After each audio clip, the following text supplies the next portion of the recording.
Hi everyone. Exercise 1.2లోని second question, represent -2/13, 5/13, -9/13 on the number line.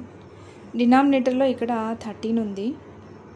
So that means we are dividing the part between 0 and 1, 1 and 2 and 2 and 3 and so on, like 13 parts. In that 13 parts we have to represent like this. మధ్యలో 0 ఉంటుంది. So 0 can be written as 0/13. Next part ఎలా ఉంటుందంటే 1/13, 2/13, 3/13, 4/13, 5/13, next 6/13, 7/13 and so on.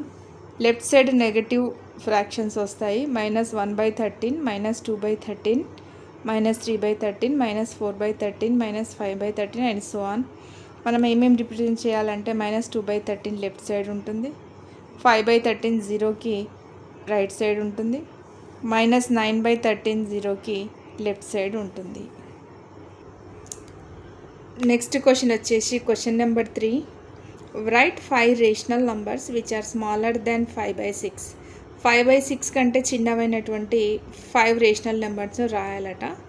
So like ఫ్రాక్షన్స్ని మనం రాయొచ్చు. 5/6 కంటే చిన్నది 4/6, 3/6, 2/6, 1/6, 0/6, -1/6 and so అని ఇలా రాస్తూ వెళ్ళొచ్చు.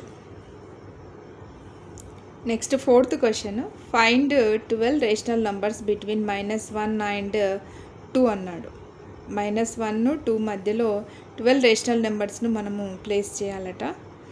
సో -1 and 2ని ఫస్ట్ లైక్ ఫ్రాక్షన్స్గా కన్వర్ట్ చేసే ప్రయత్నం చేద్దాము. -1ని 12తో మల్టిప్లై చేసి 12తో డివిజన్ చేసినట్లయితే -1 can be written as -1/1. So -1 × 12 -12, 1 × 12 12 and also 2 is equal to 2 నేను రాయొచ్చు, 2/1 రాయొచ్చు. దీన్ని కూడా 12/12 చేస్తాను, ఎందుకంటే లైక్ ఫ్రాక్షన్స్గా కన్వర్ట్ చేయాలి. డినామినేటర్లో 12 ఉంటుంది. So which is equal to 12 × 2 24/12. -1 అంటే -12/12 which is less than -11/12. Like ఫ్రాక్షన్స్లో వరుసగా రాస్తూ వెళ్ళాలి. రైట్ సైడ్ వెళ్ళేటప్పుడు వాల్యూస్ పెరుగుతాయి కాబట్టి ఇలా లెస్ దెన్ పెడుతూ వెళ్తాము.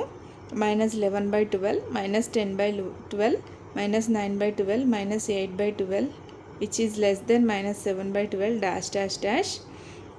మధ్యలో 0 వస్తుంది. 0/12 which is less then 1/12 which is less then 2/12 dash dash dash. 24/12 అంటే 2. దీంట్లోంచి మనము 12 రేషనల్ నంబర్స్ని పిక్ చేస్తాము.